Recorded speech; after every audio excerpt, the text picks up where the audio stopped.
जो अगर कामयाब हो जाता तो इस वक्त हम लोग हमारे देश के एक और प्राइम मिनिस्टर को खो चुके होते। और इस बात का खुलासा तब हुआ जब नरेंद्र मोदी की बिहार के पटना शहर में एक रैली थी। जिस जगह पर उनकी रैली होनी थी उस जगह पर खुशकिस्मती से महेश के उसी बेटे की ड्यूटी लगा दी जाती है जो कि दिल्ली पुलिस में कांस्टेबल था। और जिस दिन प्रधानमंत्री मोदी का वो रैली वाला कार्यक्रम था उस दिन से लगभग एक हफ्ते पहले ही उन लोगों को वहां की सुरक्षा व्यवस्था देखने के लिए भेज दिया गया था, जो कि पीएम मोदी की सिक्योरिटी एजेंसीज एसपीजी और एनएसजी के साथ मिलकर उनके एक हेल्पर के रूप में काम करने वाले थे। अब कुछ सुरक्षा कारणों के चलते हम उस लड़के का यहाँ पर नाम तो नहीं ले सकते जो दिल्ली पुलिस में कांस्टेबल था, लेकिन जब वो वहां पर ड्यूटी कर रहा था तो अचानक से उसकी नजर में कुछ ऐसा आता है जो कि कहीं ना कहीं उसको खटकता है। दरअसल हुआ यह था कि उस जगह पर ड्यूटी लगने से पहले जब वो अपने पापा के साथ अपनी उसी साइन बाग वाले इलाके में अपने किराए के घर पर था तो एक दो बार उसने भी मोहम्मद शेख के घर पर आने जाने वाले उन 5 लोगों को देखा था।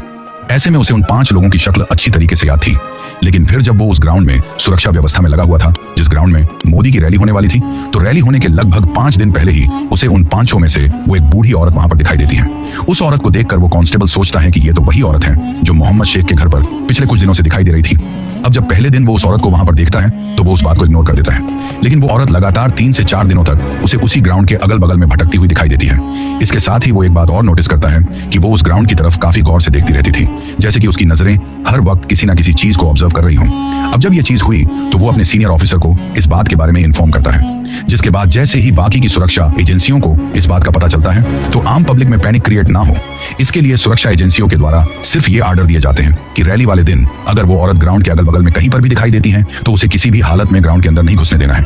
अब जिस दिन ये चीज हुई थी उसके एक दिन बाद ही उस ग्राउंड में प्रधानमंत्री मोदी की रैली होनी थी, लेकिन लास्ट वाले दिन वो बूढ़ी औरत उस ग्राउंड के अगल बगल में किसी को भी दिखाई नहीं देती है। तो सुरक्षा व्यवस्था में लगे हुए हर किसी शख्स को यही लगता है कि शायद ये सिर्फ एक गलतफहमी थी। लेकिन फिर जिस दिन रैली होनी थी उस दिन एक बहुत बड़ी गड़बड़ी हो जाती है, और वो गड़बड़ी ये थी कि पहले प्लानिंग के अकॉर्डिंग जनता पहले ग्राउंड के अंदर आने वाली थी और उसके बाद में प्रधानमंत्री मोदी स्टेज पर आने वाले थे। लेकिन फिर मोदी रोड शो के द्वारा जनता का अभिवादन करते हुए स्टेज तक जाने का तय करते हैं, और उस रोड शो में उनके काफिले के पीछे पीछे ही ग्राउंड के अंदर जाने वाली जनता भी थी। उस पब्लिक की भीड़ से रोड पूरी तरीके से खचाखच भरा हुआ था। ऐसे में हर एक इंसान के ऊपर नजर रखना और उसकी तलाशी लेना बहुत मुश्किल था, और उसी भीड़ में ना जाने कैसे वो बूढ़ी औरत ग्राउंड के अंदर तक पहुंच जाती है। लेकिन उसका ग्राउंड के अंदर तक पहुंचने का क्या मकसद था इसके बारे में किसी को कुछ भी पता नहीं था। लेकिन तभी पब्लिक के अंदर सिविल ड्रेस में जो कमांडोज थे उनमें से किसी एक की नजर उस बूढ़ी औरत के ऊपर पड़ जाती है। इसके बाद तुरंत हाई अलर्ट मैसेज क्रिएट किया जाता है और किसी भी तरीके से उस औरत को पकड़ने की कोशिश की जाती है। लेकिन भीड़ का फायदा उठाते हुए धीरे धीरे वो औरत लोगों के बीच से होते हुए सबसे आगे वाली लाइन तक पहुंच जाती है